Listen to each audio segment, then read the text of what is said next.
Hey guys, welcome back to Interior Analysis. I'm Angel Michelli, I'm Evan Westman. Jelani T. Kelly. and today we're talking about Daredevil, Born Again. It is the sequel series to the original Daredevil show that was on Netflix back in like 2015. I've been very excited for this episode. I think it's going to be very cool. I absolutely love Daredevil as a character. My first introduction to him was in Spider-Man the Animated Series The when I was a 90s? kid. Yeah, that was in like I think his episode came out in like 95 or 96 or something.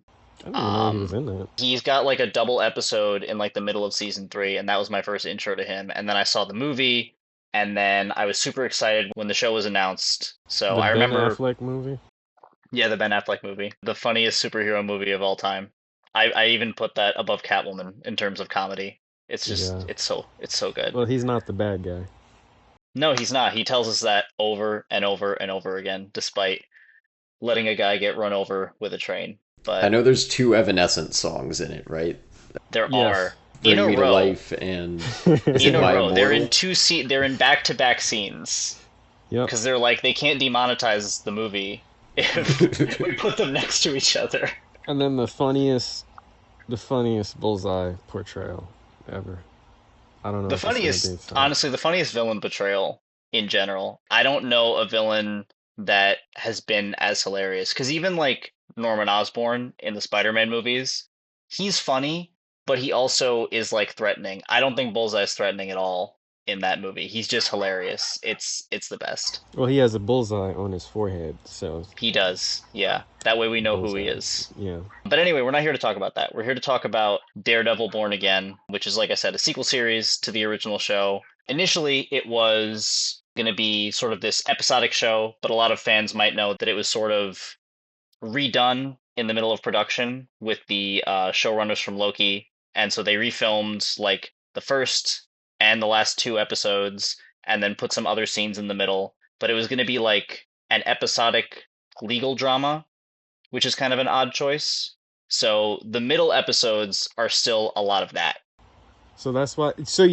I'm in the middle between you guys. Evan hasn't seen anything of the original Okay. Netflix stuff, and I have, but I didn't know any of what was going on. So you're telling me everything. I know some things happen, but whatever you're telling me is all new information to me. So that's why that bank episode feels really disjointed. Oh yeah, To it's That me. very felt like it was from strange. a different writer than the rest Yeah. of the series. Yeah, so literally what happened is they were going to do an 18 episode episodic legal drama starring Matt Murdock. And I think at one point he was going to become Daredevil anyway, because episodes 1, 8, and 9 are completely new material. 2 through 7 were the episodic version that they were doing. So, and in episode 6, spoilers obviously, but in episode 6, he becomes Daredevil again. So I think at some point he was going to be Daredevil again, but I also, that could have been part of the refilmed content. I'm not 100% sure. It's hard to tell where some of it is refilmed. Well, I want to dig more into that because there's definitely elements that I think I can tell what was reshot and what wasn't. Not even based on like filming Daredevil style, filmed but again. just based on like the context of what was going on because like tonally they're very different scenes and it's very strange. But yeah, basically there were a few scenes reshot for like the middle episodes just to make it more serialized, but for the most part a lot of that stuff remains the same.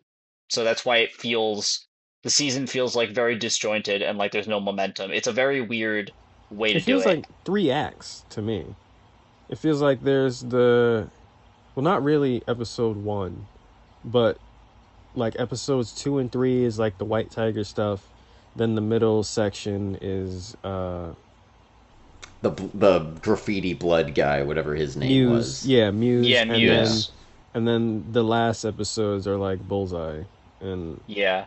But also not really, because like the so Muse is a weird one because Muse I initially thought was going to be like the main villain of the season. I think they announced right. that. Hmm. But then Muse shows up in the first episode to set him up. He doesn't come back until like episode, except for like little scenes in between that have no connection to the rest of the show. He only comes back again in like episode 6 Hmm. or something. And that's when we watch Matt fight him, and then in episode 7 he's dead Yep. because Daredevil's girlfriend shoots him. After that, he's like not around because that's all like reshot stuff. I think they handled it as best they could, but the way they did it was very strange. But I want to Yeah. get into your guys' initial thoughts on it because Jelani, you've seen a lot of it, but Evan, I want to start with you because you kind of like with Jelani and the Hobbit, you haven't seen any Daredevil stuff. Yeah, I'd say I had about as much knowledge coming into this as Jelani did going into The Hobbit. Like, I've seen a couple videos about the Ben Affleck movie. I'd heard a thing or two about the Netflix show. Apparently, he only ever wins when he's in a hallway, is like the trope of that show, Yeah. right? I feel like Jelani, you said that You don't on want to get some Daredevil in a episode hallway. years ago. Yeah. Yeah, It's like I guess Batman prep time, Daredevil hallway. Like, what do you do there? pretty much my knowledge base to the point that like I actually felt I didn't feel completely lost. Like I could tell that it wasn't doing a lot to catch me up. I was like, okay, this is clearly a sequel.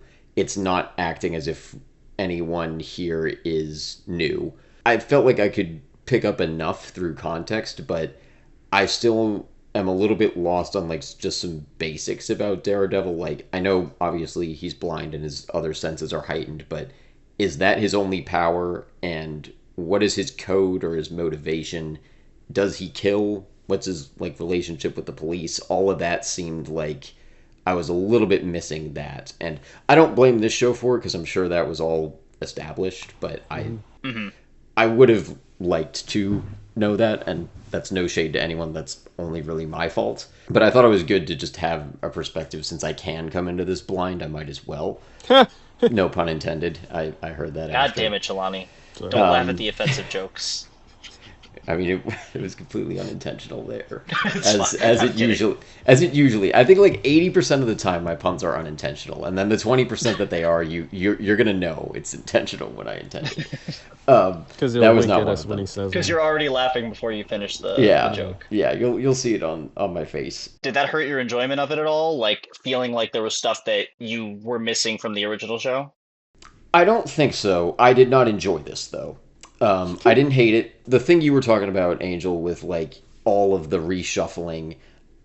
When I was 8 episodes in, the night just before I watched the finale, I talked to a friend and told him I was watching this, and he told me basically what you said. Like, yeah, there was like reshuffling, and I was like, oh, that makes everything kind of make sense. It sort of feels that like all the stuff you were talking about, how it's like there isn't a lot of continuity. Like my read of it was, I like the way one of you framed it earlier. I kind of thought of it as like the first and last episode, and maybe 8 in there too, felt like one Daredevil movie, and then they shoved the other episodes in between. Which makes sense because all of that was reshot content. Yeah, and it felt like I liked that stuff, the bookends. I was like, oh, if this was the show, great. Like if this is what we get in season 2, I'm here for that. Who knows if we do, but like the rest of it, I won't say too much because it's basically like my topic is just kind of how this never really finds a thing to like hook me in. And that was most of my experience. 2 other random notes. I've heard also about the Punisher, who shows up in this a few times, and I was like, okay, yeah, I see why people like him. John Bernthal's good, and he plays him really well. Well, he needs to ask you something. Every Well, time. Let me tell you something. My brother just sent me it was a cut on Instagram of every time he just says, let me tell you something, to somebody in all of his roles, because he's always got to tell somebody something. I John think I saw Bernthal that too. total or Punisher exclusively? No, just all of his roles. He played Shane in The Walking Dead, some other, just every time he's like rubbing his hand, let me tell you something, let me tell you, you know what else, let me tell you something. Yeah. I like him in like everything I've seen him in though. Oh yeah, he's great. He's I great. can also see why Punisher attracts the worst kind of fans, both in the show and in real life. Like I've seen that logo on like I feel like it's always on pickup trucks Yep. And police cars. Yep. and apparently. police cars. Yeah, and it's like after seeing him, I was like, oh, yeah, I can understand why there's the stigma. It's crazy because it's like they are so delusional in their ideology of the character that they don't realize the character would hate them. And he does. Like racist Spider-Man fans. Like you don't realize Peter Parker won't like you if like oh man. I feel like that's more obvious in the Spider-Man context than in the Yeah. than in the Punisher context. Because the thing is, like, Hmm. I could see why people with this power fantasy would lock in on the Punisher this way, not realizing that that is not what he is intending to do. But the effect he's having, I see where it's coming from. Obviously, all of these people are wrong, including the Yeah. Punisher. Yeah. The crazy Punisher cops in real life and in the show and in the Punisher are absolutely wrong in their ideology. But I can see where their confusion comes from. Whereas like racist Spider-Man fans, that it doesn't make any sense given everything that Spider-Man says. You know what I mean? Yeah. Yeah, the only kind of bigotry that low key it's not justifiable makes sense with Spider-Man fans is homophobia because of the one burn in the first Spider-Man movie. Oh my god. Yeah. Like the only good burn, like creative burn that Spider-Man has is a homophobic joke. So that one, it's like, well, maybe the text of the character needs to fix that, but otherwise, like, Yeah. yeah, Spider-Man is like one of the least problematic superheroes you can have. Everyone loves Spider-Man. Yeah, and Spider-Man loves everyone, even his villains. Yeah.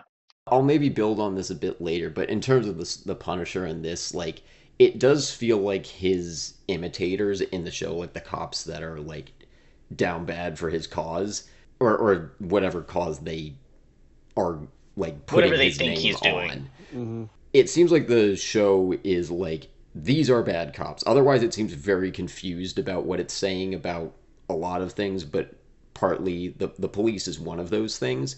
That one it seems pretty set. It's like these are bad Punisher fans.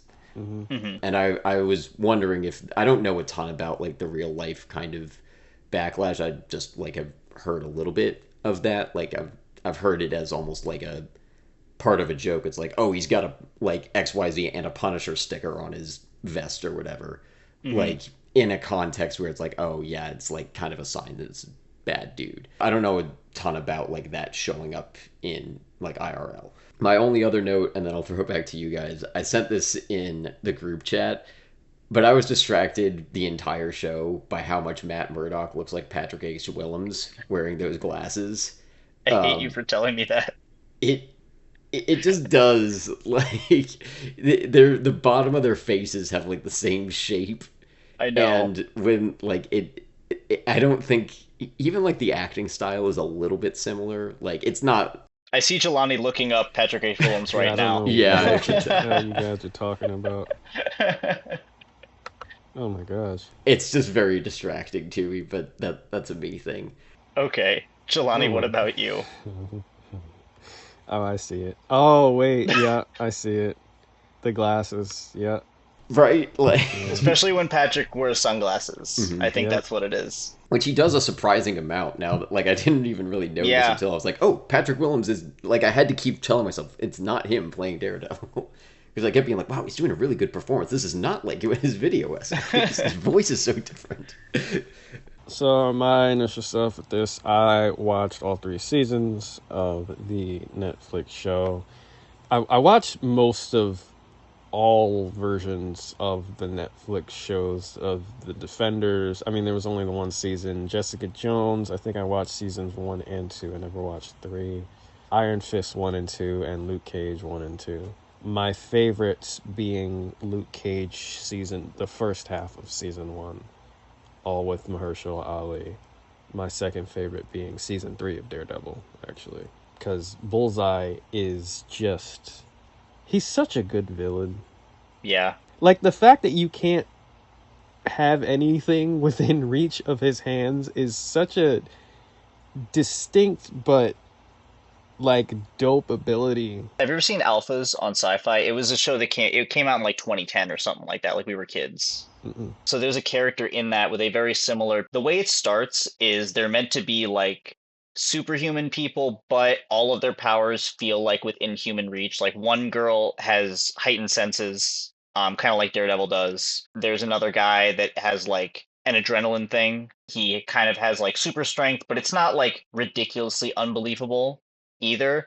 And then there is one character that has basically Bullseye's power, where I don't remember what it's called exactly, like some kind of like hyper reflex balance thing. He can like throw something and bounce it off the walls and then catch it again.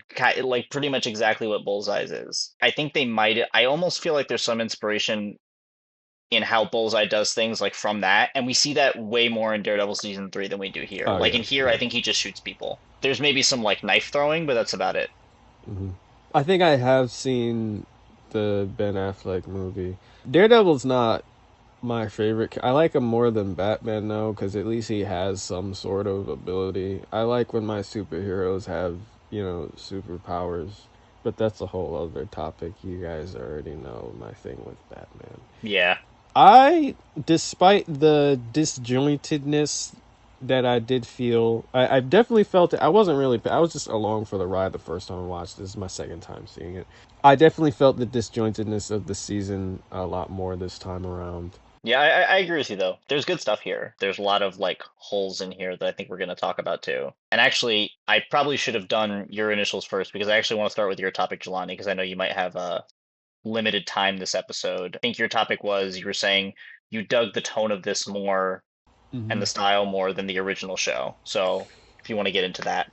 Yeah, for one, this felt more mature to me. I mean, one, it's a small thing, and hear me out, because it might not seem like a lot on the surface, but the fact that they use F bombs to me is a big thing, because the entire draw I of thought the you were about to do the sign of the cross, Evan. Wait, me? the Oh, entire F-bombs. Swearing. He Yeah, is I've never Catholic. done that on the show before, ever. Daredevil's Catholic, yeah. The entire draw of the Netflix shows was the groundedness of them. They were like loosely connected to the MCU. People would bring up what happened in New York as far as like the first Avengers movie, especially in everybody's first seasons. But the groundedness of the shows were the draw, because it's like this is street level and everybody they got like little superpowers here and there. It's not like Avengers where everybody's like flying and throwing spaceships and moons at each other and shooting fire from their face. With that being like the biggest draw of the shows, and nobody kind of talking like it's the real world where F bombs are thrown around, where the harshest term was shit. They would throw that around as often as possible in the Netflix show, but nobody. I don't recall anybody ever dropping an F bomb in any of the Netflix I don't think they Did seasons they or did. rate shows. it TV-14 on Netflix? I never. No, it was mature, which Oh, was okay. strange. It was like Yeah. And there's a lot of you violence, a lot of blood, but yeah, not a lot of swearing. yeah, I think because it was kind of associated with the MCU at the time, right, still. Like, they right. made clear, like, these are MCU shows. It was only later that they kind of started to, like, try to disconnect them a little bit more I don't. because I I think think it was Feige the wanted them Deadpool separate. effect. I think it was the Deadpool effect. I was gonna say Mm, it might be an effective Deadpool. Like now they're like, okay, we can do this. Right. Like, I think hmm I've been curious what Disney's gonna do with like now that they have a thing that's in their brand. I've talked about this before, but like they have an R-rated thing that is very famous for being like the biggest R-rated movie ever. Yeah, that is financially successful. Hmm. Yes, financially successful, and just Deadpool's appeal is that he's the 14-year-old who will make a dirty joke at the lunch table. Like that's his Exactly. personality. Like everyone was like, you can't water him down. But now in a post Deadpool in Disney world, like I think you're very right about that, Jelani. Yeah. Once they saw like maturity, well, maturity, but saw that that was profitable, they shifted. So when I started this show and somebody drops an F bomb within like the first 10 lines, I'm like, oh, that's nice. And it's on, and I watched it when I had Disney Plus. I watched it on, like, seeing the Disney logo next to somebody dropping the F bomb. I was like, okay, there you go. Even though it seems like a small thing, the fact that people like can freely talk, like it felt like you were just there, but people would be swearing a lot more. Like the Punisher, I feel like the Punisher would be Oh, the Punisher, dropping absolutely. It's F crazy to bombs. me. Yeah. Yeah. It's crazy to me that there were no F-bombs in the Punisher show, at least as far as I remember. And I rewatched some of that recently. I didn't hear anything in there, which is He crazy. it's crazy because he got his face caved in every single episode of that. But Yeah. and he's like And he caved in like other his people's faces too. yeah, Like, and Damn, that hurt. yeah. There's actually yeah, a damn. scene, I think in Punisher Warzone, I'm not kidding, where he punches through a man's face. Like he punches him so hard his entire skull in the front caves in. It's crazy. He's like, doggone, that was tough. Yeah. Like, come on, bro. Now Punisher would do that, and then he'd be like, "You're watching Disney Channel." Right. um, Oh I mean, they do shucks. that in the Spider-Man trope, but it's Spider-Man's movie, so I get it. Right. That I makes Yeah. don't sense. want like I've thought about this with other characters too. Like I don't ever want an R-rated Spider-Man. No, I don't need Um it. No, I don't think we need it. I don't think it fits Mm-mm, for the character.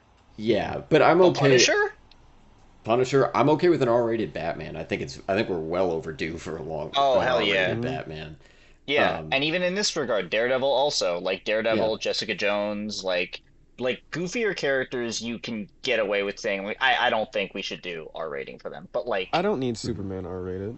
You know? Yeah. Well, and no. at this point there's enough things that are just like Invincible, even kind of Mm-hmm. Hancock, even though it's The The technically boys. boys. PG-13. The Yeah. boys, like we have R-rated Superman. We don't need Mm-hmm. it Yeah. literally to be Superman at this Older point. movies too, we had Kick Ass, like Mm-hmm. Yeah, yeah. yeah, There's plenty of Um, content out there for mhm. you if that's what you're looking for. That was a big difference for me that I enjoyed. I also like the direction. That was really noticeable for me off the bat, specifically more so in like the first episode and then the last few episodes, but Yeah. the hearing, that's not something I believe was as big a focus or like paid attention to. Like he has a super hearing and he would like listen in, but I just like the direction. Like they would change The the, I way that think it's the aspect visualized is cool. ratio, that yeah, was cool. Yeah.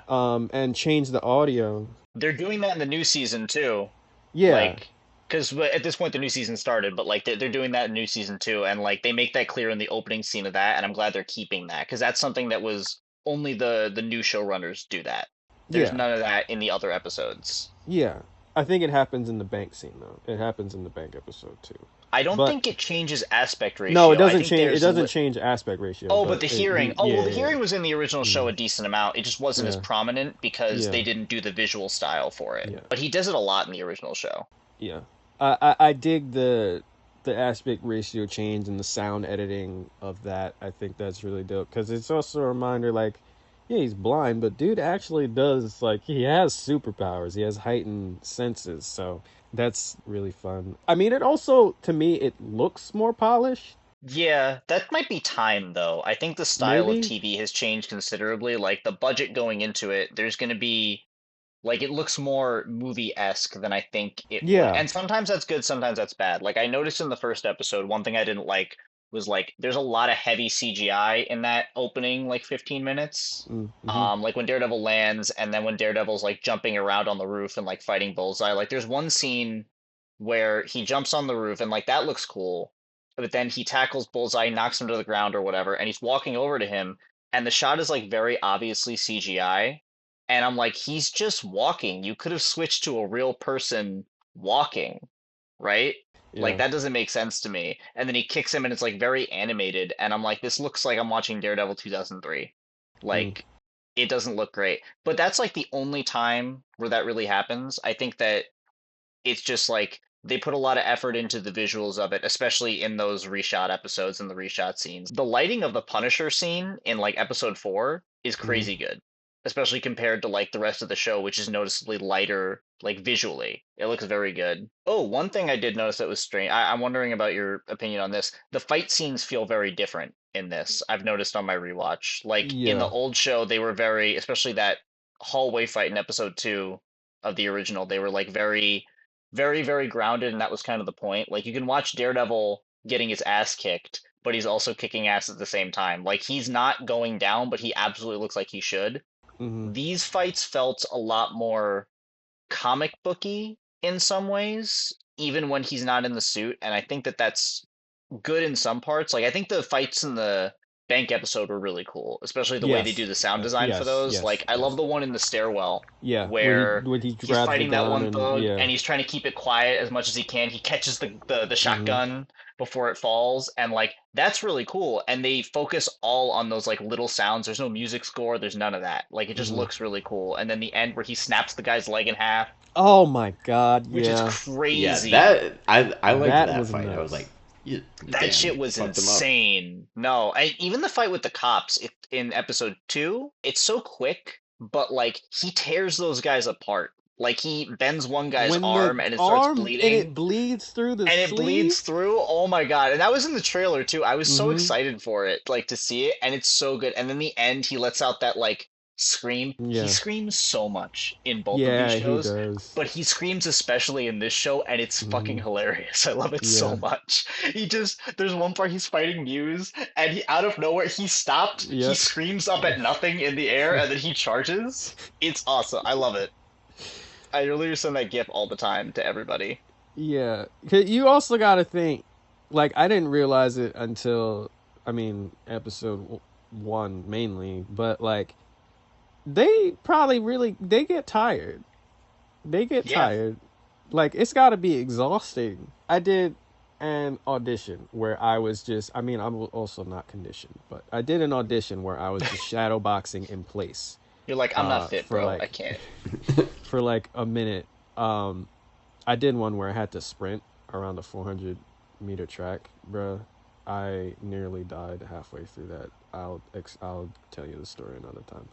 Where I was shadowboxing in place for like a minute, and I think I did 2 takes of that, and I was dead by the end of that. So you gotta imagine, like, adrenaline. I'm sure helps, but like fighting for your life and how exhausting that can be. Even if it's just a few minutes with a few guys with guns, like there's probably a lot of heavy breathing and panting going on. So I like seeing that aspect because it's like, yeah, they're still human, huh? Especially the Punisher, that was all throughout. Oh yeah, but he's also like a beast too. I see what you're saying though. Like because I actually I used to do boxing. I'm trying to get back into it, but like one of the exercises they usually do for training is like they'll say like, okay, you're gonna go a boxing round, which is 3 minutes, which doesn't sound like a lot, but they're It's like basically yeah, you're continuously doing punches, combos, everything for 3 minutes, even if you're just doing it against a bag or shadow boxing. Like even if you're not actually fighting somebody, it's very difficult to keep that up for 180 seconds. It's really, really hard. And they make that, like I said, that's very obvious in the original show. I think in this, it might be like a little bit less, but I think that's yeah. fine because they're leaning into like a more stylized version of it. Like this is allowed to be different and it's distinct in its own way. I like it. What else? There was one other difference I was gonna bring up. Was it that there's no Karen in this show? Did you like that more? Yeah, I never liked Karen as a character. I don't even remember why in the original show. I did like Claire when she was around, but I don't care for Karen. I just don't. I don't know. Do you Um, like her better than is it Heather Heather, in I don't. this? Heather? No, I don't like either of them. Oh, you don't like either of them. Okay. I hate Heather so much. I'm glad you said that. When Karen came back in the last episode, I was like, "Oh, there seems like there's an actual dynamic here. Like Hmm. I feel like they at least kind of like each other whereas Heather's like nice enough and Matt's nice enough, but like I don't ship them and the show never really like gives us a moment for that. It's like, okay, sure, they're together. Okay, I don't know if I want to like hang out with them as a couple. They seem kind of boring when they're together. Like they're more interesting apart.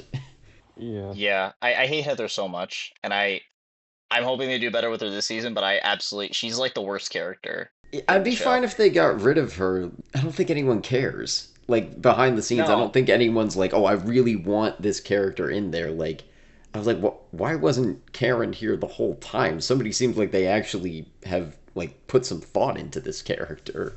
I mean she has a history. Yeah. Heather feels like the epitome of they needed to fill in Matt's need for a love interest. They didn't want to bring Karen back for some reason. So like part of the backstory of the old version of the show, they didn't She was want to bring supposed to back die. any of the original characters. Like no Karen, no Foggy. So like Foggy dying was part of the new showrunner's idea. and that's why it became like the plot of the first season basically. And they also wanted to not have Karen, which is why she leaves after episode 1.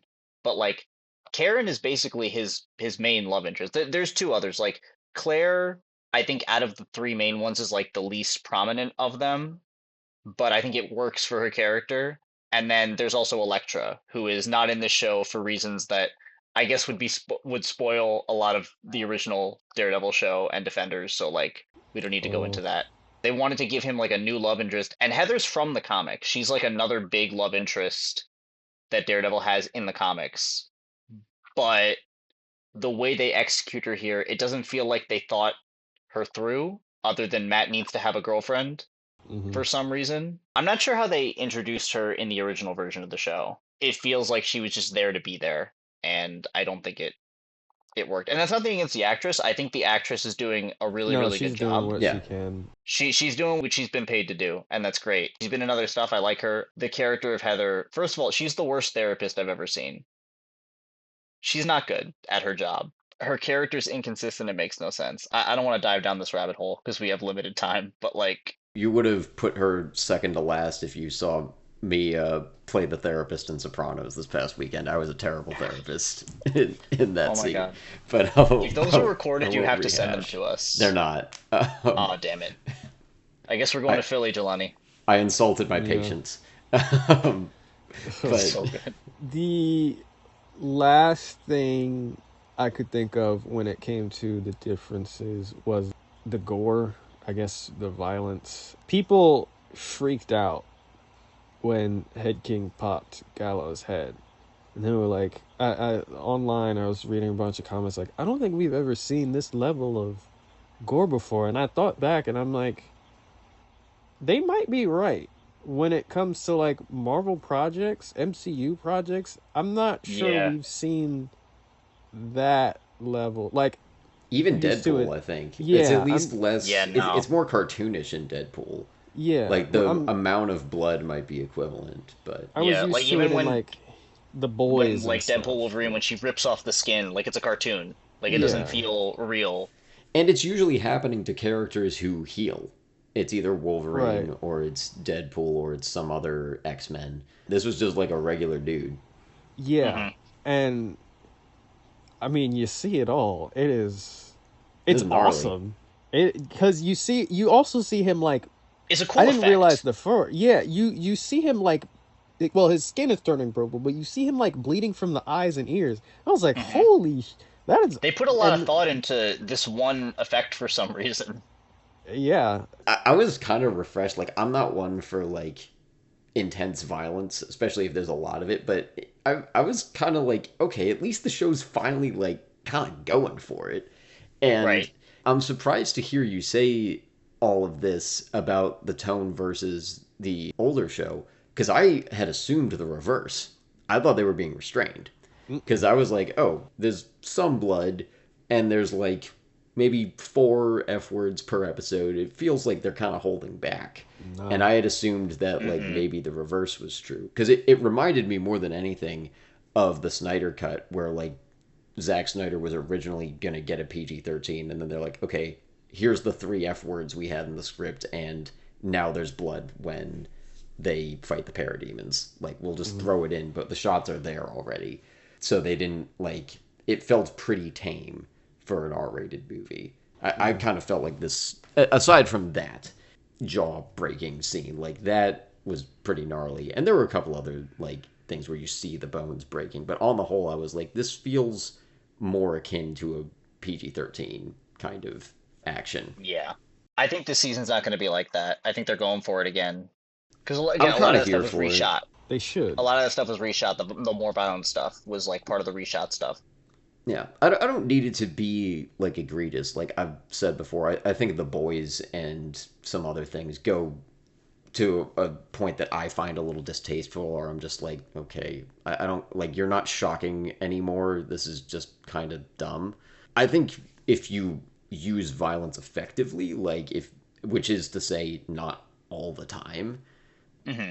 it can be good. And I think it seems like they might have an instinct for that here if they're given like a little bit more room to play the way they want to. So If they can do it like effectively, I'm here for that. Yeah, I agree.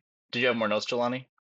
No, I wanted to talk about the acting though. I don't know if that's part of. I think that's part of your topic though, isn't it, Angel? Yeah, a little bit. My topic is basically going to be, I guess we could transition a little bit because that's part of it, is like what kind of keeps me coming back about Daredevil stuff. A big part of that is actually the performances. So like I think Charlie Cox is one of those, and this has a lot of them where it's like so iconic that I don't think anyone else could do it. Punisher is included in this. Like John Bernthal is Punisher. Like in my head, that's who I hear when I read comic books now, or when I think about the characters. Like in my head, in other things, like I hear Charlie Cox's voice and I see his version of the character whenever I read Daredevil comics now.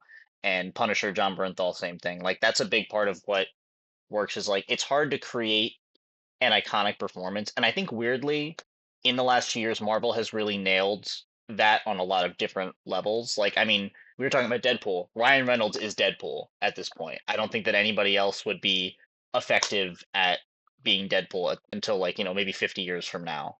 I think that when you can make such an impression, and there's a lot more of this in the original show, like what I like about Matt as a character, because in this one they didn't get to focus as much on like his usual themes. So I think Evan, you were talking before about how you weren't really familiar with his relationship with the police. Like, does he kill? Does he not? What's his code? So Daredevil himself has a very heavy emphasis on his Catholic faith. That's like his thing. The opening scene of the original show is literally him in a confessional talking to a priest, confessing like elements of what his sins are. But the twist of it is like he's like, I'm not asking forgiveness for what I've done. It's what I'm about to do.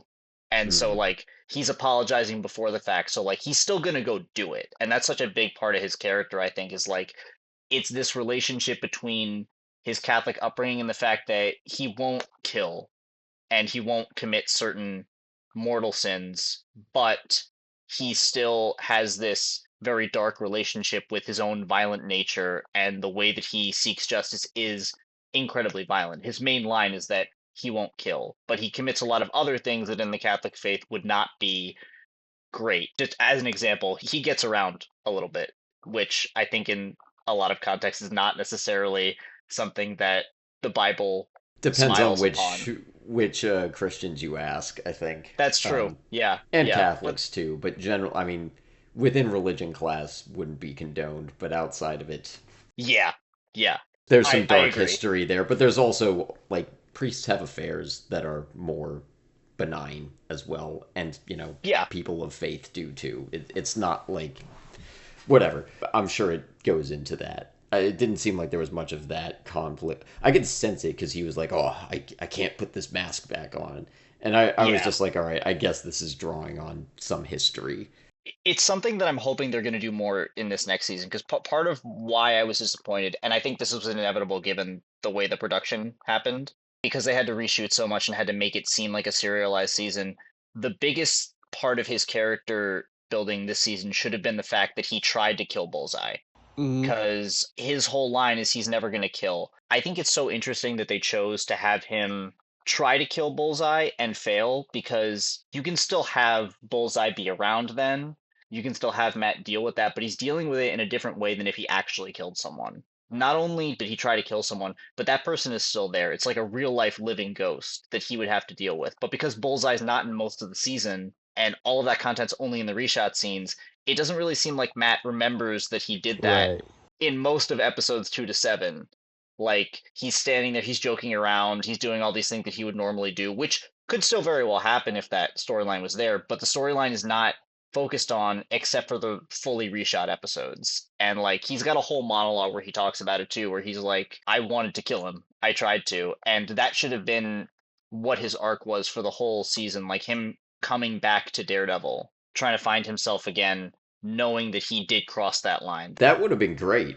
Hmm. Yeah. I like that That's something rewrite a they did lot. recently in the comics. In the comics, in like the Chip Zdarsky run from 2019, he kills somebody and it's an accident, but he does grapple with that, and it's a really interesting take on it. I haven't actually finished it, but it's like what I've read so far, it's a very interesting way of doing it. Like he grapples with this idea of like now that he has killed someone, should he be Daredevil anymore? And that's I think what they were going for here, but because the whole thing wasn't there, I don't know what they're gonna do. I think this season though they've hinted at it. I don't want to go too far into Yeah. season 2, but so far, based on the ending of the premiere that just happened, I think that the relationship between him and Bullseye is gonna have a little more of a focus this season, and I'm hoping they build on that a lot because that's a huge part of his character is not killing anybody, and it would be something that they didn't do in the original show necessarily. They grappled with him like wanting to kill somebody, but we've never seen him actually go that far or try to. I think that's really cool.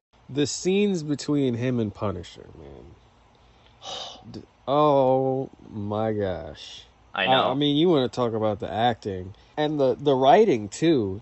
Like, Hmm. I forgot how good the one exchange I'm referring to is when Daredevil Matt yells at Punisher. He's like, "He got life," and Hmm. Punisher goes, "About Foggy, did he get life?" I was like, oh my god, that's so I want dope. to cry every time I watch that scene. Oh, it's so awesome. He's like, you came here looking for permission, and then even in Like the you want to other do what I scenes, do, basically. yeah, That's what you're looking for.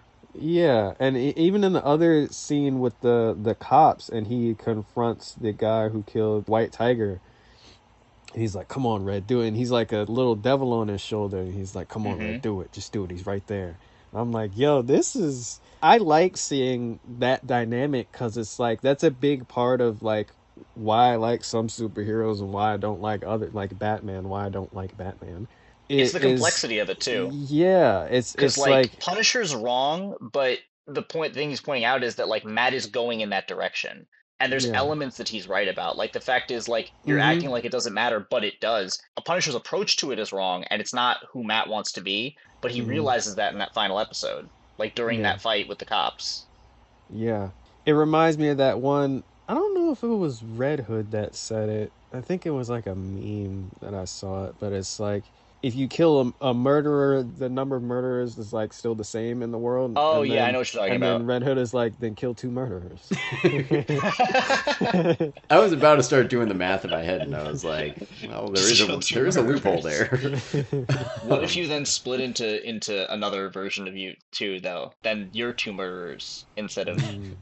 boom. this sounds like the next movie from the guy who made In Time. Oh my This God. is new high Yes. Yeah. concept. I really hope so. 15 years later. Black Mirror episode just dropped. Hmm.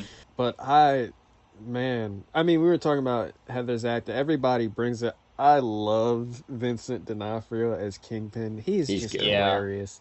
He's hilarious to me. he's It's so just the way funny. he's. I've seen There some will of his be other no body performances. cams, no warrants.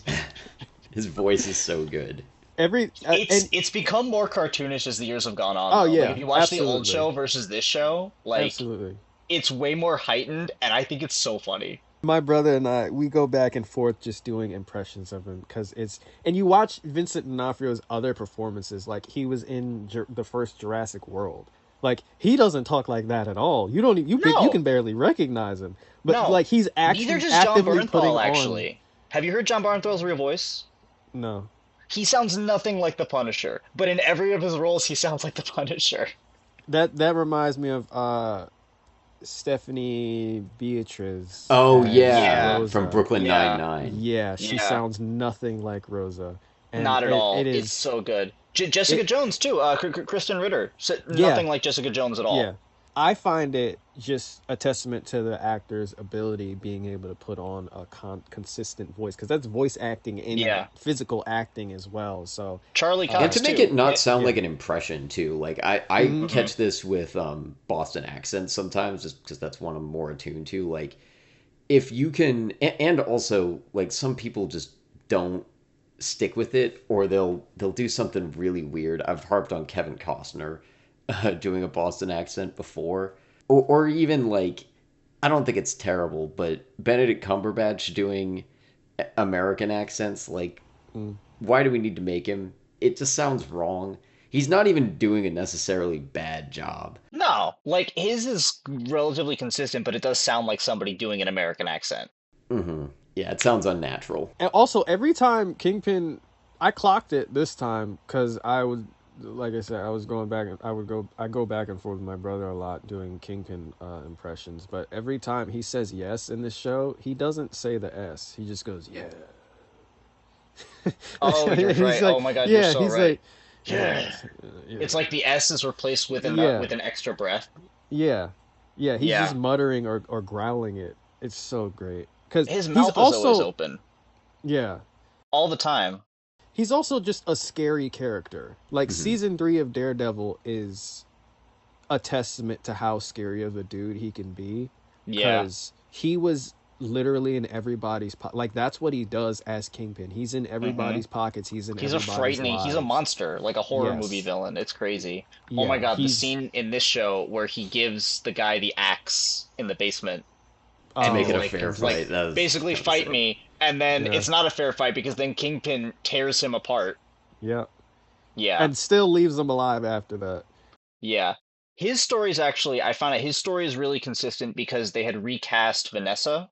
So his story feels a lot more cohesive because a lot of those scenes had to be reshot because they had recast Vanessa initially and then they brought the original actress back.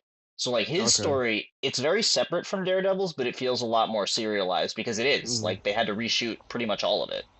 I yeah. kind of wanted that to like be its own show and hmm better, like take out some characters in it. But I was like, Kingpin and the reporter BB, I was like, they could be like decent second tier House of Cards characters if they were like given more room to do that.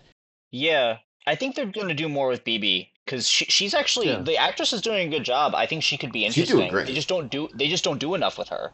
Mhm. Is the Mm. thing. The Um, character I don't want there anymore I don't from like that Daniel. I Daniel. know Okay, I don't I like know what you're he's gonna Daniel. say. I knew it.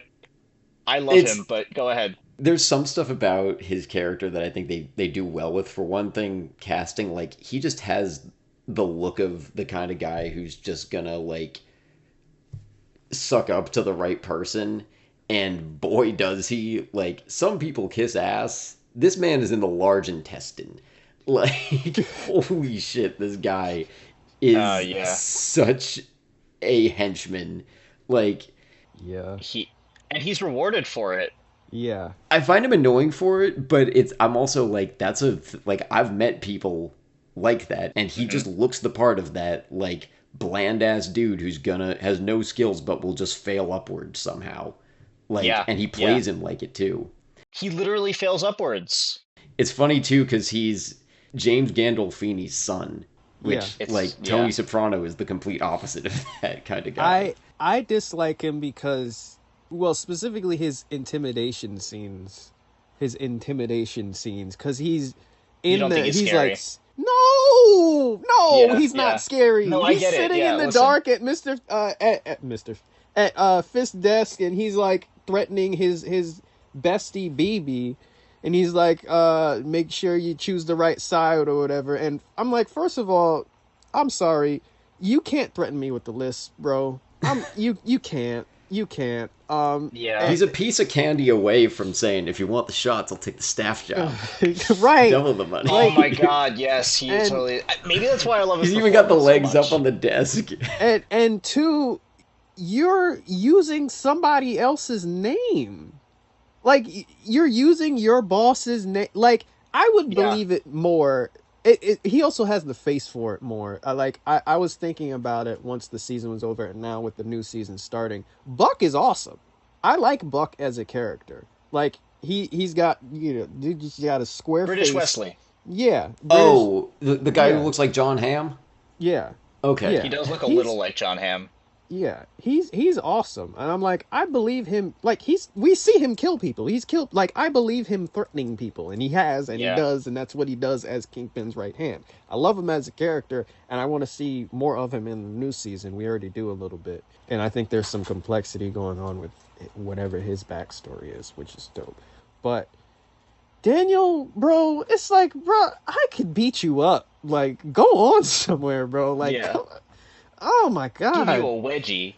Ugh. Yeah, like oh my god, he looks like he gets shoved in lockers. Like oh I feel like man, that's though like I think that I like what they're doing. I so when I say I like him, like I love him, I love his performance as a character. He's Yeah. a really interesting character for what they're doing with Kingpin because there's very clear political allegories. I think everyone knows what I'm talking about mm, with like what he's doing. And so Daniel is capturing like that very specific kind of person that, like you said, will like suck up so hard that they fail upwards. It's like that scene where he is in trouble because he accidentally told a reporter something he shouldn't have told her, and then it got in the papers. He then falls on his knees so damn hard that Kingpin's like, I can't kill this guy. He'll do whatever I say.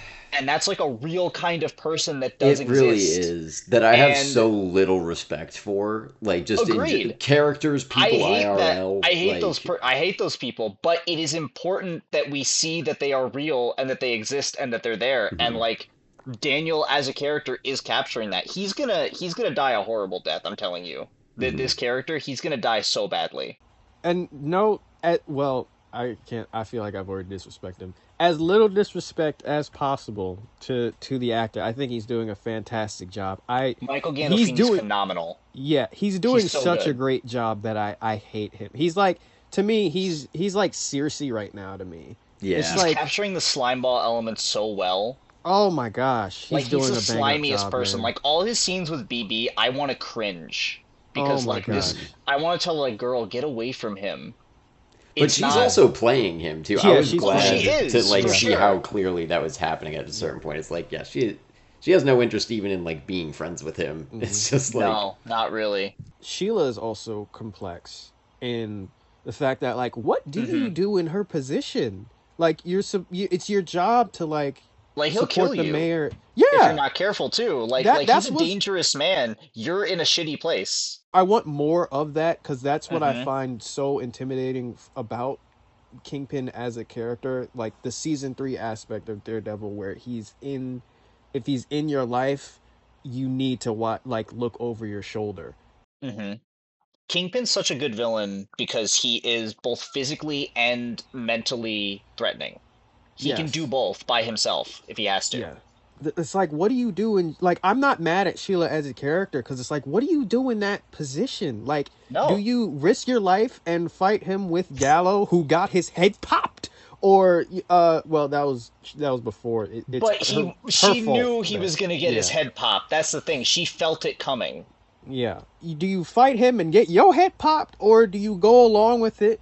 And I don't know. Hope somebody like pulls you out of it. That's what happened with Agent. Was it Nadim in Nadim, yeah, yeah, season yeah, three? In season yeah, three, and he ended up like he paid for it in his death, but he finally did the right thing in his yeah, spoilers in his death because he was one of those characters that was like, well, he knows my family, he knows where they're at, he knows their whole routine. Like, what do I do? Like, I kind of have to go along, otherwise, I'm putting my family at risk.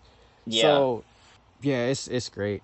He's Yeah, great. she's one of the few like really good supporting characters I feel like they've Yeah. had in this. And I think some of it is like they're within the Kingpin plot.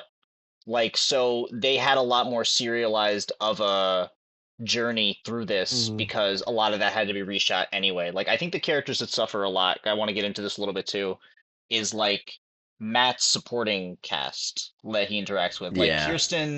Kirsten is fine. I like the actress and I like the character as an idea, but she doesn't do a lot yet. I think they're gonna do more with her now, but she doesn't do a lot. Cherry. Cherry also feels like a weird replacement for other characters. Like he almost feels kind of like a Ben Urich replacement in some cases. I don't really know why they had him be such a prominent part of this season because it doesn't feel like he knows Matt super well. I like the performance, so I'm fine if as long as they build him up more this season. Angie Kim is another Yeah, detective. she's a Angie weird Kim. one because like she was so first of all she was in Jessica Jones as a completely different character, the I don't actress. remember. It was like I in the don't first remember. episode for like 2 seconds. She was in like one scene, and I they mean, brought her it's back not for the this. first And time that it's no, happened across the MCU. yeah. I think it was a Gemma Chan. She was Oh in like yeah. Guardians, I think, and now she's Oh yeah, she Cersei in the was. Turtles. I like the actress there too, though. Like I think these could all be really good performances if they would just, give them characterization and stuff to do. And I think they're going to now, but like this season, a lot of that's just not there. Yeah, that's like the sense that I got the whole time. I was like, there's so much potential here, and I don't know exactly why it's being squandered. It's pretty clear that it's like behind the scenes stuff going on, Hmm. but I would like to see what they can do when whoever's doing the good cooking, let that person cook. I don't Hmm. know if it's the showrunners or if it's like the past showrunners, whatever it is, but like clearly someone's got some good ideas here, and some of them are showing they aren't quite given the room to breathe. Well, I wanted to transition into Evan's topic soon too, because I think you're kind of Sure. touching on that now, where like, because yours was too many tropes, right? Yeah, so but yeah, that's the name of my topic is too many tropes. So off the bat, we've talked about this before. I don't think any story can be completely original. There's always going to be Hmm. similarities you can Hmm. draw, but your story should have something that makes it unique, or at least something that it does really well. And I think you guys have pointed to a couple of things that this show does decently, but most of my reaction watching this was that like this show kind of only has tropes. The only exception I'll give is Kingpin becoming mayor. I was like, that's a new thing. I haven't seen that in anything else where a mob Hmm. boss becomes an actual political leader and not just a behind the scenes force. Like he is the guy both on paper in power and in practice. The closest thing I can think of is Lex becoming president, but that happens. I don't think that's happened Yeah. in like a live action movie yet. It's No, it's happened happened in in the animated cartoon, which is movies. oh, it's Yeah. always interesting to see that, I think. I want them to like really dive into it in the movies at some point. Mm. I think it's even probably a little bit better to do it at a more localized level, just for story reasons. So that's like one thing I'll give it. And I don't think they spent enough time in the right places to make that as interesting as it could be. But I was like, okay, cool. That's a fresh idea. Other stuff that this does, though, like I'm just gonna list off all the tropes that this has: vigilantes, hotshot lawyers, bank heists, mob shit, local politics, characters in therapy, trying to give up your life of crime fighting, hiding your secret identity from your loved ones. Like some of those are just like elements, not necessarily tropes, but we've seen all these things before. I feel like a Mhm. lot of that is in Spider-Man 2. Yeah, I mean, A it's lot of that is in all. Spider-Man too. I think we've seen every one of those tropes in a superhero context, and we've seen it done better, is the other Yeah. thing. Like I can name a better superhero story version of every single one of those tropes that we've done just in something else. And I think it's fine if you have a few of those, and the show's not even doing a bad job at any of them, but it's just that like okay, I've seen this all before. There's other movies that I've said, like, I thought that about Blue Beetle when I saw it. It's like, this isn't even doing a bad Yeah. job at anything. Like, if this came out Hmm. in 2005, it would be great. But since it 100%. came out after all these other things that have done it, it's like, okay, I've seen that in four other movies at this point. Do you have anything for me? Why And I did kind you of felt watch Blue that Beetle? here. It was an accident. My roommate was Why didn't you what watch Blue Beetle, No, I Jelani? did. I'm wondering Oh, how Evan stumbled across Blue Beetle. I Because my roommate was watching it one time, like a few months after it came out, and I think I missed the first 5 minutes, but I watched the rest. The that's one not good an thing I can say accident. for it is they make Ronald Reagan a villain, which is always a win. I like Blue But it's, Beetle. I I thought it mean, was I good. think again, it's fine. It's just that it's too late. I get what you're saying. It's handling things that have been done a million times and in a very typical way. I get it. But I think that's an important thing to name as like a thing you shouldn't do in storytelling. It's not that the thing is wrong. And I'll even give something a couple of tropes. Like I'll allow for a few things that I've seen before if you have something else or if you're doing it really well. Hmm. Like easy example that I point to a lot, like you can have some like dead wife trope things in John Wick because the action's so good and you're not spending too much time on it either. Dungeons and Dragons.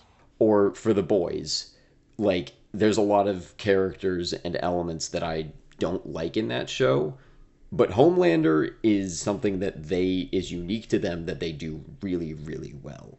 Yeah. This show to me, like I think it could have one of those things if it turned up the volume like and just like gave some sauce to any one of those elements, or probably more than one, because it's also just a quantity Hmm. thing. Like it's to the point where I'm like, this feels like just a bunch of reheated leftovers.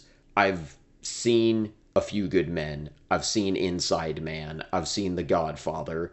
I've seen every other superhero movie where they can't tell their significant other that they're a superhero. Like, The fact that what the do you villain have? knows their secret Yeah, identity, and but that they also won't say anything to anybody else.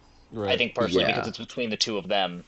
I was just like, Jesus Christ, he just can't fucking tell Heather that like, come on, man. Like, Well, he can't tell are we really doing this because again? she hates mass vigilantes for no reason other than to create Right. tension, I might Mhm. add. That was kind of another thing with like some of the themes. I don't know if this quite fits in the same category, but I was like, if you want to talk about half-assing a theme, this does it like 6 times. It's like, okay, people have opinions about vigilantes and the police and local politics. Hmm. What do we have to say about it? I think Basically what they're saying is nothing. go watch The Wire. Sure. Like that's yeah, I've come to expect that from Marvel at this point. They're so fucking toothless with every theme that they talk about that I'm kind of over it. You need to do better, Evan. I really must. Thank you, Falcon. Uh, I understood that reference. I but understood that reference. both Captain Americas being referenced in the same sentence. It feels so just weak in all of the like on the street interviews. It's like, wow, at least this Kingpin guy's doing something. Okay, what is he doing? What and Yeah. this I promise this is my last point, and I'll throw it to you guys. But the trope that I want to harp on the most, and this show doesn't even do it the worst. I'm just really sick of it in mostly superhero media. Just like the amount of random violent crime in superhero stories, I'm really over it. Every single story like this, where it's not like a big supervillain, it's like they're fighting against random muggers or shakedowns or serial killers. Like when you pair that with extras and some main characters saying like, "Oh, well the police aren't doing anything or they can't do anything about it."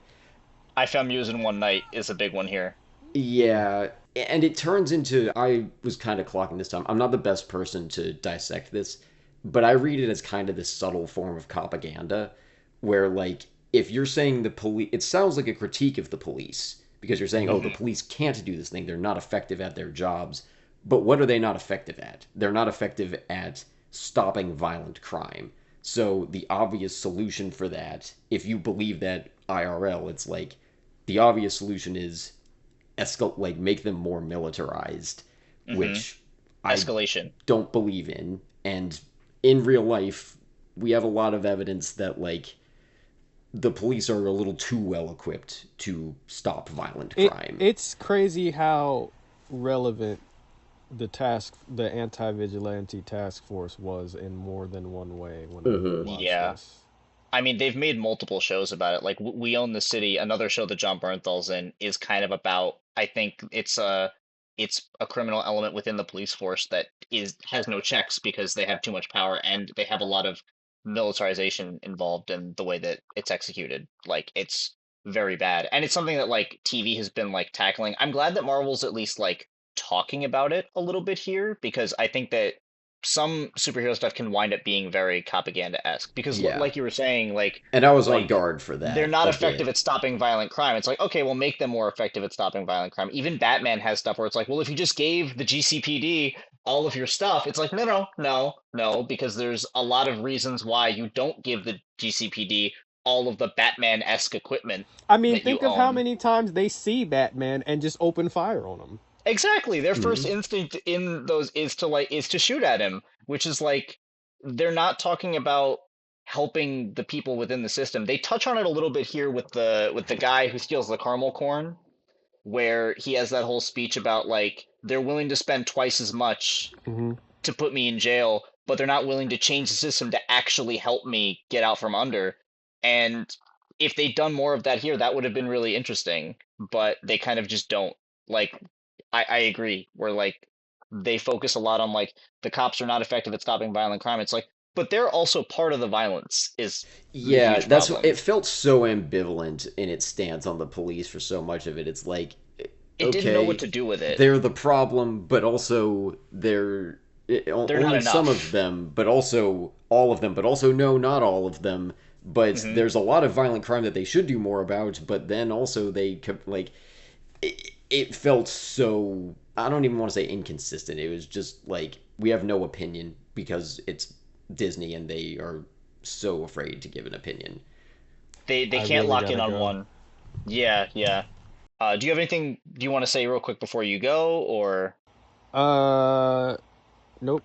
Good, fun episode. I look forward. We should do season two, definitely. I got a movie screening, virtual screening, guys. I gotta yeah? dip. But Thanks for, but thanks for, Jelani will be here for the whole next episode on Yes, Daredevil. It'll be fun. yes. Yeah, see you, man. See, see you. But yeah, I see what you're saying. the themes stuff. Vigilantes was the other thing I wanted to go into. Yeah, Was like, that's very does this inconsistent here. have does this have opinion? Like, people in the show have a lot of thoughts on vigilantes, and it's like, vigilantes good, vigilantes bad. And I don't think it should come down one way or the other on that, because I don't think it's a binary thing.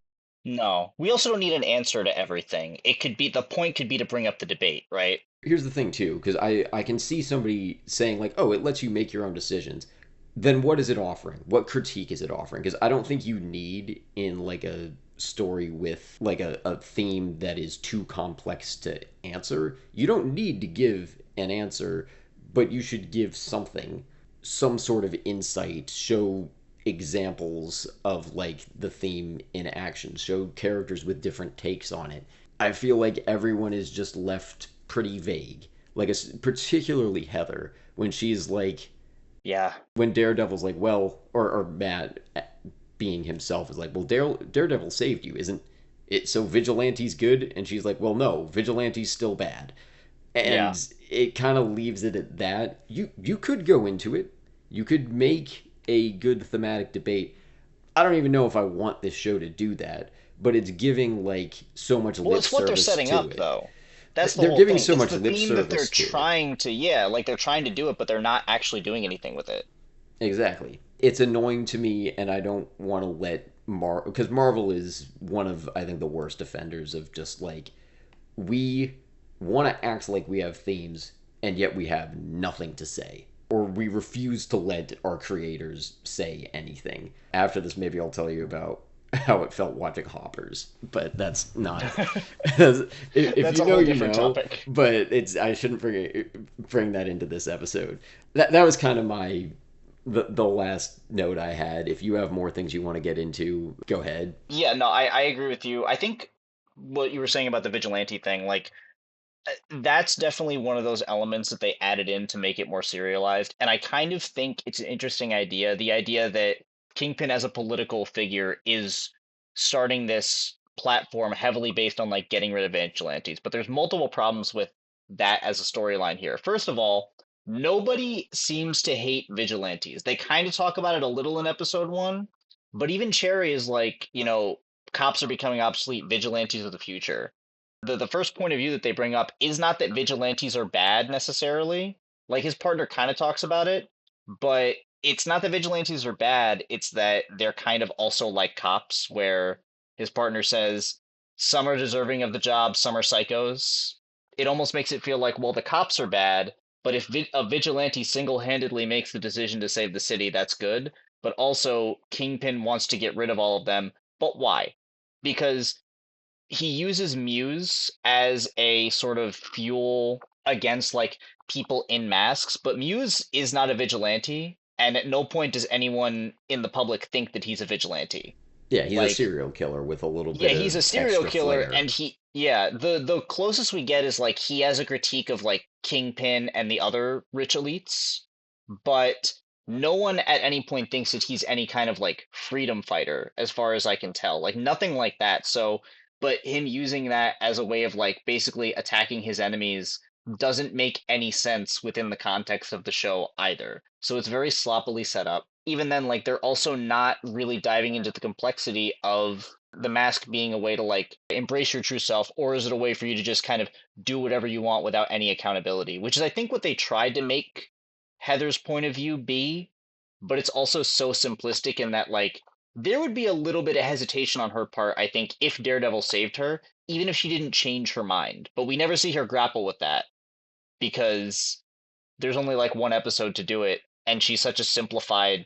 They wrote her so simply that like they don't put any teeth into it, like you said. And to kind of like return to the point I started this with, like, we've seen better things about vigilantes before. We have the Dark Mm-hmm. Knight trilogy, which talks about it a lot and like digs into some of the. I think there are things that misses, but it's having a conversation throughout that trilogy about like what does it mean for somebody for a vigilante to wear a mask and go fight crime. V for Vendetta has a lot to say about vigilantism and the power of wearing a mask and like being anonymous. There's stuff that's already out there, and it does seem like this show. I don't know if they have ideas about it in real life. The few examples of vigilante violence that come to mind for me, like assassination attempts by random people, or like just randoms carrying guns in public. That is not a like thing that this show seems to be playing in, and it's Mm-hmm. not like a one size fits all thing. Like I have my opinions about it, and I think there are I personally just think there should be less guns in general. But like if Agreed. I think it also adds a different element when you have a character like Spider-Man, who one is not like he is a vigilante. That word gets thrown Mm-hmm. around in some Spider-Man media, but he is uniquely gifted.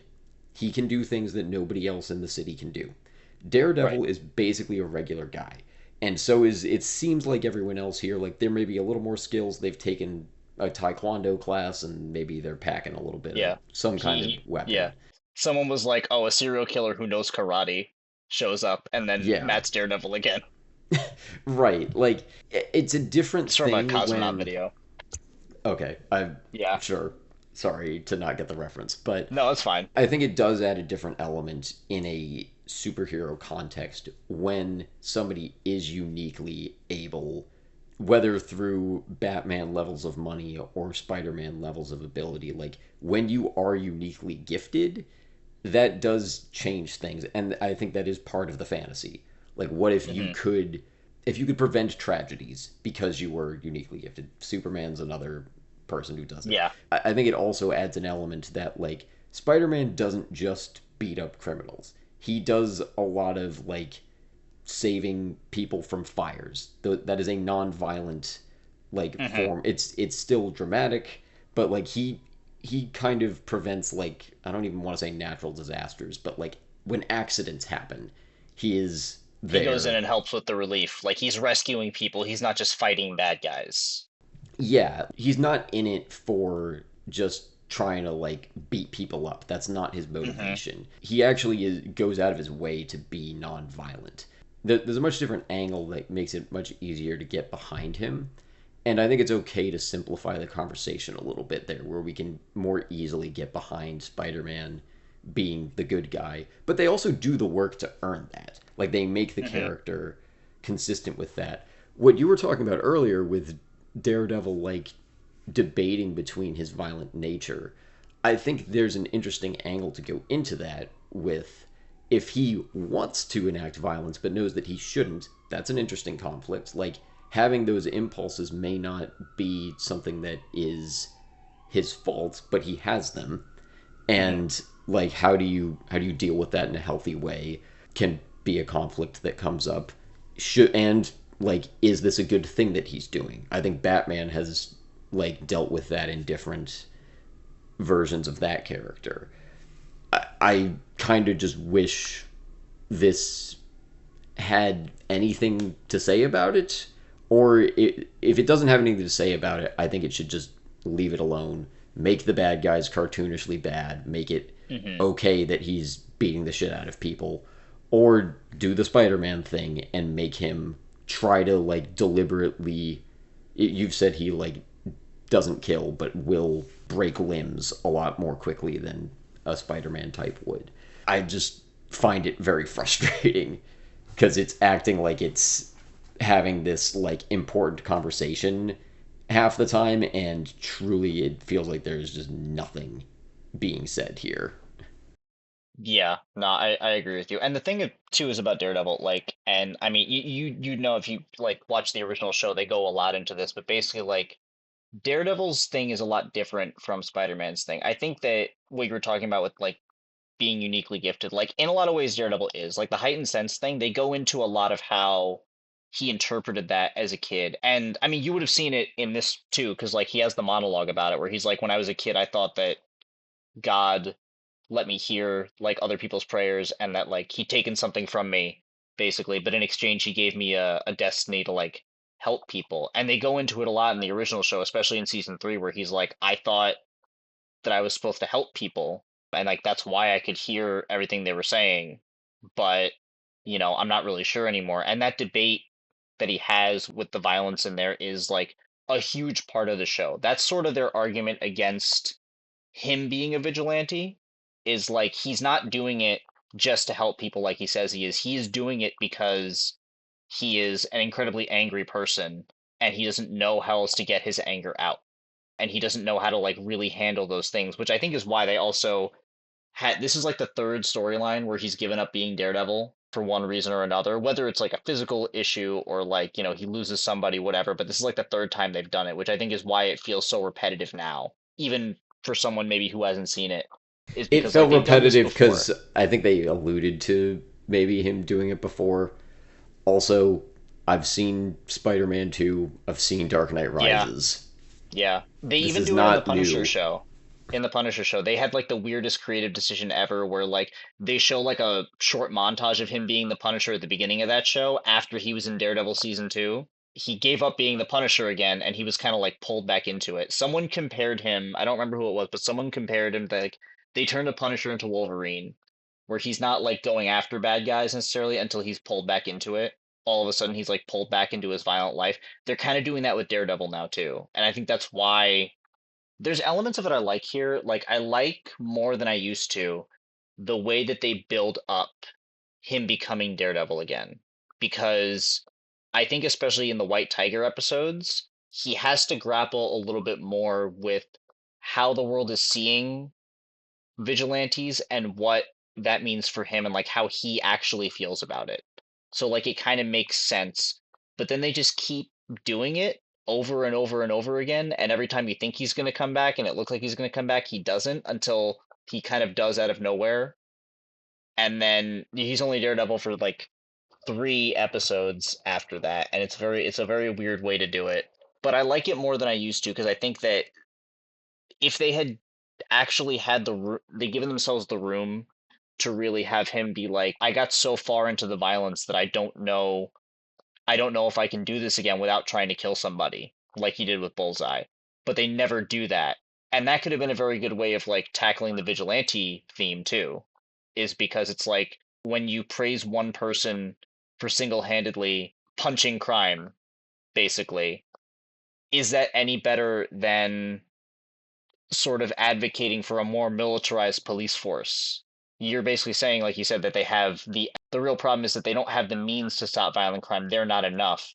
But also you're trying to say like, well, is the violence okay in the first place? It's not. It's not the way to handle it. The way is to like reevaluate the system and fix it to actually help the people and see what is driving people to do these things that they maybe wouldn't have to do if everybody was provided for, but And given that he's a lawyer, I think Daredevil could be a character to explore that with. oh yeah, that's what he does in the comics. You mentioned the guy who gets caught shoplifting. Like, that's I think the only example maybe from this season where they're pointing to like systemic issues driving on the street crime. Hmm. It's partly a genre problem that like you're here to see the superhero fight the supervillain, or at least do some crime fighting. And again, that's why I like Spider-Man better, because he can do that in ways that aren't just punching people in the face. It's not dealing with those things, I think, in the right way, but we're pointing to some solutions that I think they're too obvious for me to be able to say that like the showrunners are ignoring them deliberately. Oh no, they're not. Also, you got to remember too, they did what they could. They changed halfway through. There's no way they could have done all these things. This is just we have the benefit of hindsight. Yeah. And we also are pitching this without knowing what like their bosses are telling them. Hmm. So I always try to give grace for that, like just benefit of the doubt. You guys probably had your hands tied in some way. Again, my critique goes back to just Disney being cowardly with how it does things. It's not new, but I'm gonna keep calling them out on it until they stop because I Yeah. think it's just it's not just that it doesn't like align with my views on this. I don't even necessarily need the show to do that, but it's actually making the story worse. Yeah. I understand the resistance. I don't expect them to stop, but it's still, I think, very limiting. So I think it's worth calling out. I think it's also not worth it if it's kind of that thing where they're deliberately paying lip service to it to make it seem like they're tackling themes, which I think is worse because it's like you're hinting at these themes, you know these things are a problem, like especially with the cop stuff, right? Like Mm-hmm. you know that this Punisher culture is existing in real life and you're pointing it out enough to like have it be a part of the story to see if it adds some dramatic flair to it, but you're also refusing to actually address the problem. It would be better for you not to touch on it at all if you're going to ignore it anyway. Like, don't use issues like that as a means of like creating drama and then say absolutely nothing about it, Mm-hmm. you know? Well, I think a good version of that, and I won't get too into this. I think Yeah. the new Batman movie does a good job of this, where it's like we're going to use this movie to reevaluate Batman's legacy, like the kind and just how he's existed as a character, Hmm. and make the Riddler an imitator of him. Minor spoilers for the Batman, but I don't know if that is the kind of route that they should take with the Punisher. I'm not as familiar with the character, which is most of why I'm not going to weigh in too much on that. But there are ways to do it.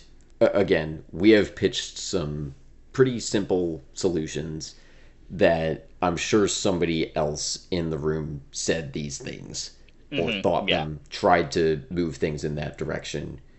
Clearly, somebody said no. I don't think we're pioneers in that sense. No, we are not. Yeah. We are not dropping any like crazy like galaxy brained takes here. I don't think. And this is after like a week of thought. I'm Hmm. sure these people who worked on it for months like explored these routes to some extent. So again, L's for Disney and Marvel, but not shocking. Yeah, for sure. Yeah. Did you have more notes or? No, I am good to end if you are, but I won't cut you off if you're not done.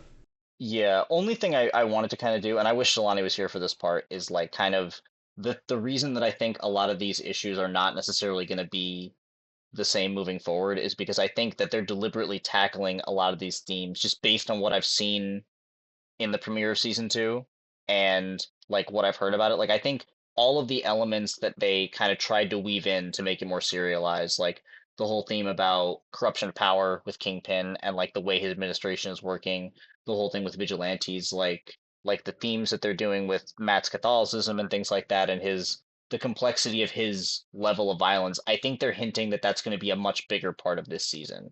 So I think that all of the problems we talked about, while it doesn't make up for like a season that is pretty inconsistent, it is also like this new season I think has the benefit of like not having the trappings and the issues that season one had. I hope so because this gave us a good taste of like what this show can be.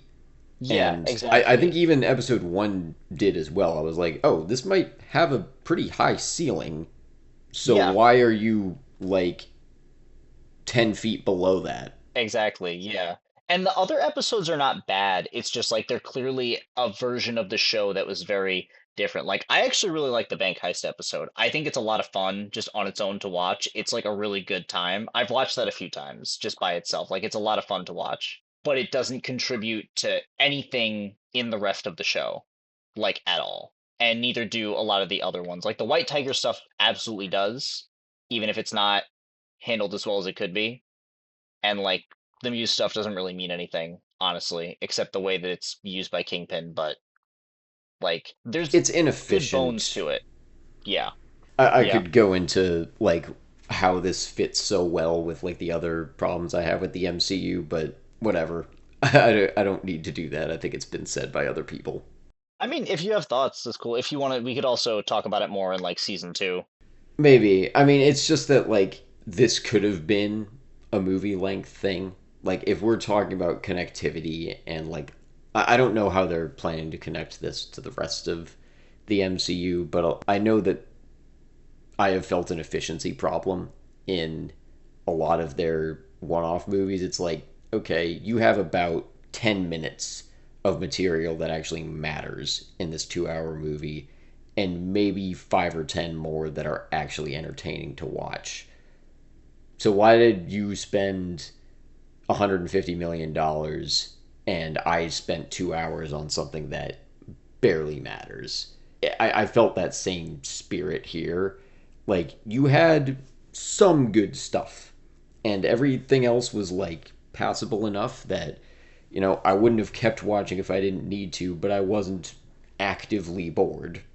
I just was never engaged. It's midness, in a word. It's just mid. Nothing here is surprising from what Marvel has given us so far. I hope that they can raise the bar for themselves for season two because they've shown their hand. They can make some good stuff with this show. Yeah, If all of season two is like the finale, I might actually really enjoy it. I think they're hinting at it. I think honestly, because like the finale goes into everything that they wanted to go into in the other episodes, and there's also even just in one scene they capture the relationship between Matt and Punisher so well, just ideologically. Where he, like Jelani was saying, he's like the devil on his shoulder, like telling him to that he's got it. He's like he's not going far enough is always the Punisher's point. But I think we're probably both under the feeling that like no, it's that the Punisher goes too far, but it's good for Matt to grapple with that, especially when he gets close to the edge so often. You can make it an You know interesting dichotomy. I think exactly. other superhero media has. If you're gonna steal, at least steal the good version of it. If like maybe it's been done before, but at least make it good. And I think that is one of their better areas too. The dichotomy. Yeah, the contrast between Daredevil and Punisher. They could keep doing that. Potential's there. They just gotta deliver. Yeah, I think that's a good place to end. But we'll definitely see in the next season. And at the time of recording, like episode one's already out, and this week season two is gonna have two episodes coming out. So I think that they're gonna jump into that more, especially with Jessica Jones showing up. She's also like another version of the two of them. She's definitely closer to Daredevil. Like she also doesn't seem like she kills, but like ideologically, she is also struggling with like what being a hero means in like a different way. And I don't want to go too much into that. We'll definitely talk about that in season two because I'm sure they're going to go into it there. But I think we're good. Cool. Upcoming episodes, we will be doing Daredevil season 2. Jelani's next pick is going to be The Long Walk, the Stephen King movie from this past year. I haven't seen it yet. Yeah, me neither. He's very excited about it from what he's told Cool. us. And then we'll also be doing The Boys season 5 at some point. Hmm. We're not sure on the order for these yet, but that's all in the pipeline. Do all the like, share, and subscribe things on whatever platform you're on for this. Leave reviews if you want. Let us know what you want to hear us talk about, too. We're open to suggestions. I haven't said that in a while, but leave that in whatever comments you can. You can also find us on Instagram, Blue Sky, and TikTok at INT Analysis Pod. That is our TikTok handle, right? Yes. Okay. I'm on Instagram, Letterboxd, Blue Sky, yes, just those three, at Ev_Wes. Jelani's socials will be in the description along with the rest of ours, but you can go But ahead I and think he's plug Jelani yours C. Kelly pretty much everywhere, everywhere. right? Yep. Yeah. Yeah, and then my socials are I'm on Instagram at angelmichele.film. I'm also on Letterboxd at Serenity Cinema. They won't let me put up a review of Daredevil because it's a TV show, but I would love to. And on the TikTok, we're also going to start trying to do more new things, like different from Instagram. But one thing we want to do is like kind of talk about our thoughts on Daredevil, Born Again season two as it progresses, and then also we're going to try to do the same with the boys and maybe add in some other like little elements here or there. We're experimenting with different things, but yeah, like Evan said, let us know if you have suggestions because we'd love to hear what you guys want to see, what stuff you like, what stuff you don't like, anything. Whether it's stuff you want us to like cover or that can be like full episodes or topics. You're welcome to suggest topics for Hmm. upcoming things that we're planning. Yeah, otherwise, our logo's by Kelsey Hendry. Thank you to the patrons that support us. We also should be having the season 7 Tangents episode out soon. We have our recent Hobbit episodes on the Patreon right now. If you want to, well, at least the second and third movie, we did an episode on the Patreon there. Hmm. So yeah, check those out if you'd like. And otherwise, thanks for watching. We'll see you next time. Bye.